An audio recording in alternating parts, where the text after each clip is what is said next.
Bismillahirrahmanirrahim. Welcome to Medical Medics. Today our topic of our discussion is organophosphate poisoning. तो start करते हैं। सबसे पहले हम समझ लेते हैं कि organophosphate poisoning हो क्यों रही होती है।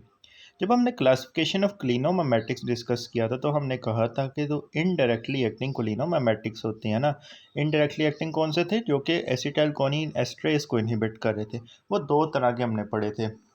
एक थे रिवर्सिबल और एक थे इरिवर्सिबल। जो इरिवर्सिबल हमने पढ़े थे ना, उन इरिवर्सिबल में हमारे पास आ रहे थे ऑर्गेनोफॉस्फेट।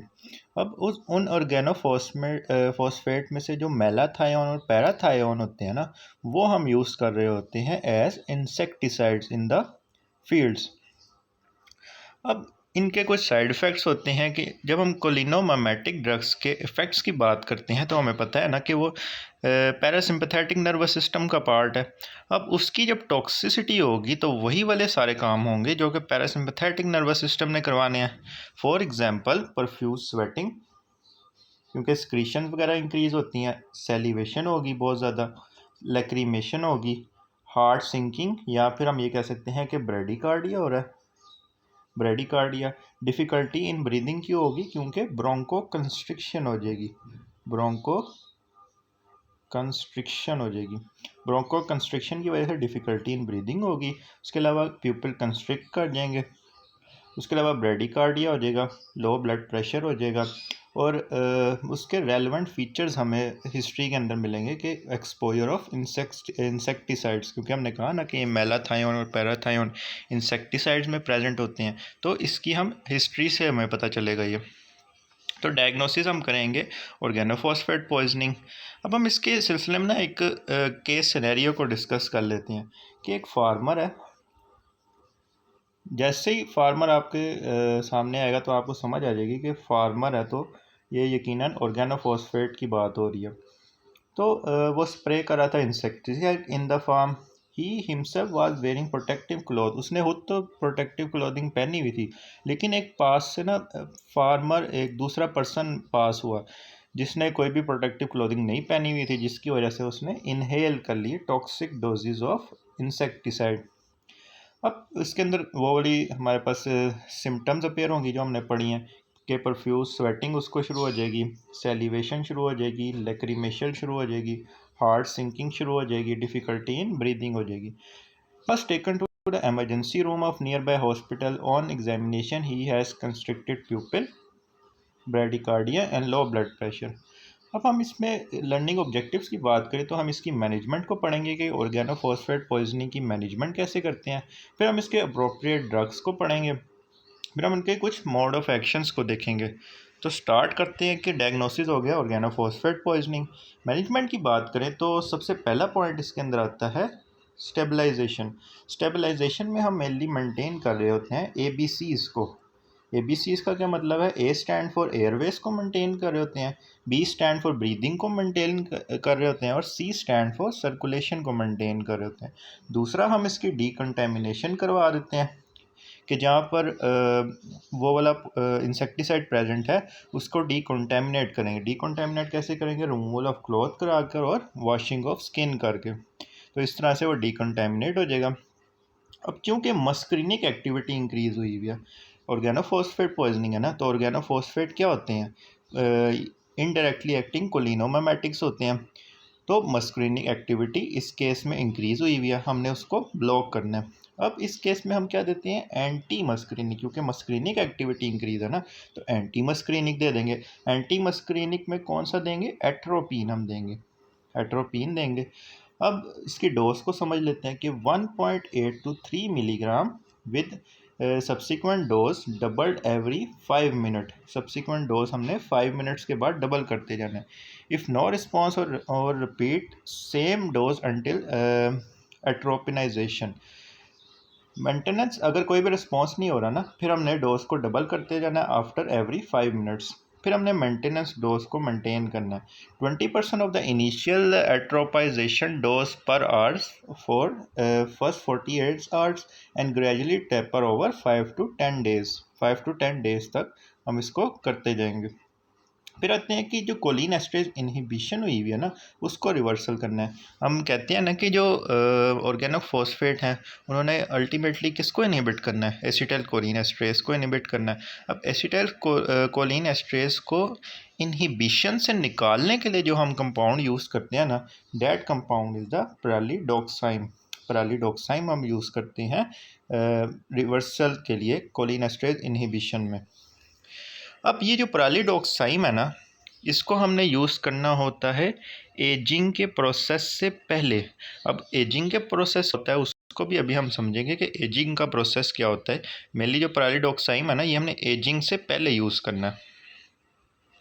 इस डायग्राम में भी देख सकते हैं कि पैरासिम्पथेटिक एक्टिविटी जब ओवरडोज हुई होगी, मतलब ऑर्गेनोफॉस्फेट पॉइजनिंग में, तो क्या होगा, एक तो प्यूपिल कंस्ट्रिक्ट होगा, सेलिवेशन बहुत ज़्यादा होगी, एयरवेज कंस्ट्रिक्शन क्योंकि ब्रोंको कंस्ट्रिक्शन होगी, ब्रेडिकार्डिया, स्टमक की जो डाइजेशन है वो इंक्रीज़ हो जाएगी।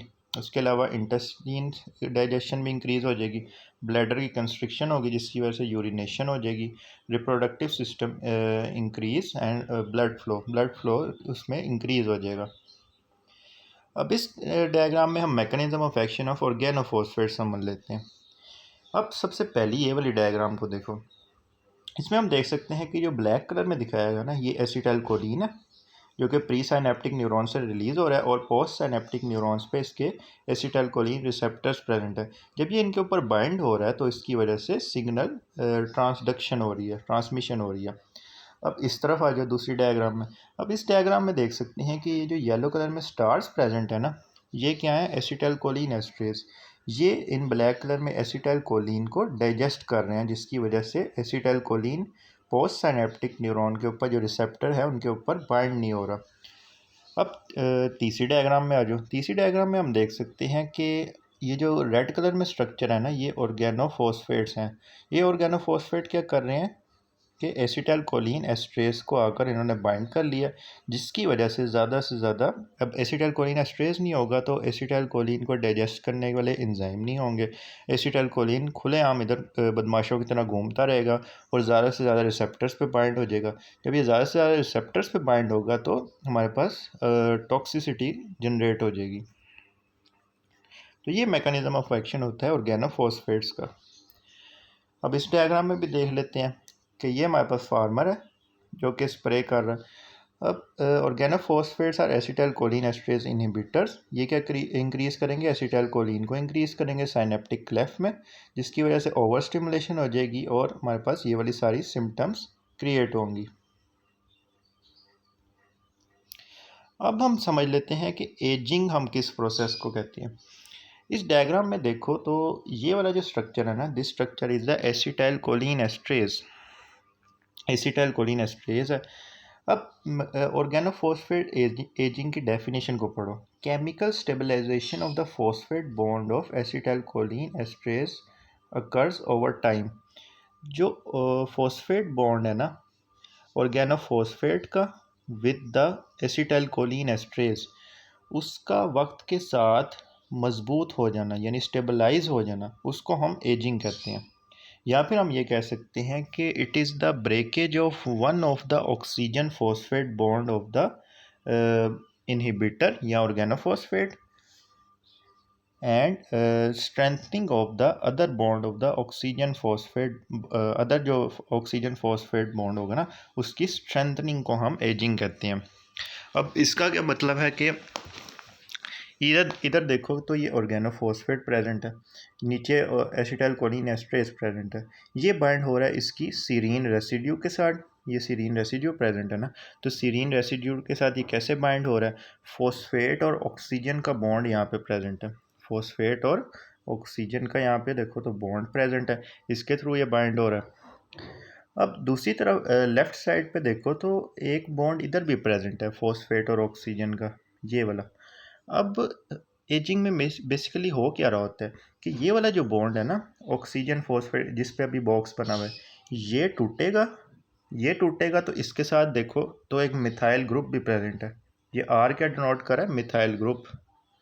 ये आर डिनोट कर रहा है मिथाइल ग्रुप को। तो ये आर जब निकल जाएगा ना, तो हम कहते हैं कि it is the breakage of one of the oxygen phosphate group and strengthening. अब स्ट्रेंथनिंग कौन से बॉन्ड की होगी? ये वाले बॉन्ड की होगी जो नीचे वाली साइड पर प्रेजेंट है ना, फॉस्फेट और ऑक्सीजन का। अब ये वाला बॉन्ड टूटेगा, यानी ये वाला बॉन्ड टूटेगा और ये वाला जो बॉन्ड है ना ये स्ट्रेंथन होगा।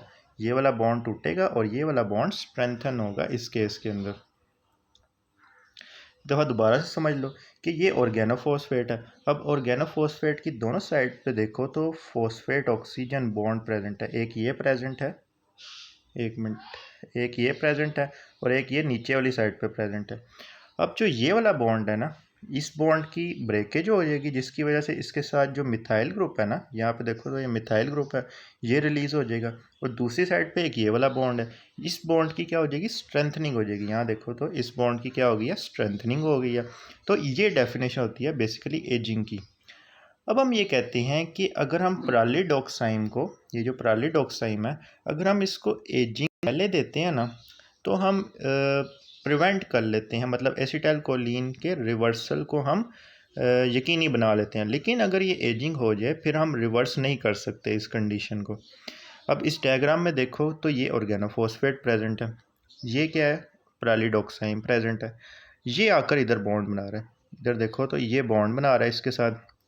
कौन सी जगह पे बॉन्ड बनाएगा? यहाँ पर, यहाँ पर ये बॉन्ड बनाएगा। जब ये बॉन्ड बना लेगा ना तो ये सारे ग्रुप को अपने साथ ले जाएगा, यानी ये जो आया ना ऑर्गेनोफॉस्फेट, ये सारे ग्रुप को अपने साथ ले जाएगा, जिसकी वजह से दोबारा से एसिटाइल कोलिन एस्ट्रेस की स्टेरिक साइड हमारे पास ओपन हो जाएगी और वो एसिटाइल कोलिन को दोबारा से अपने ऊपर बाइंड करेगा और सारा डिग्रेडेशन का काम चल रहा होगा।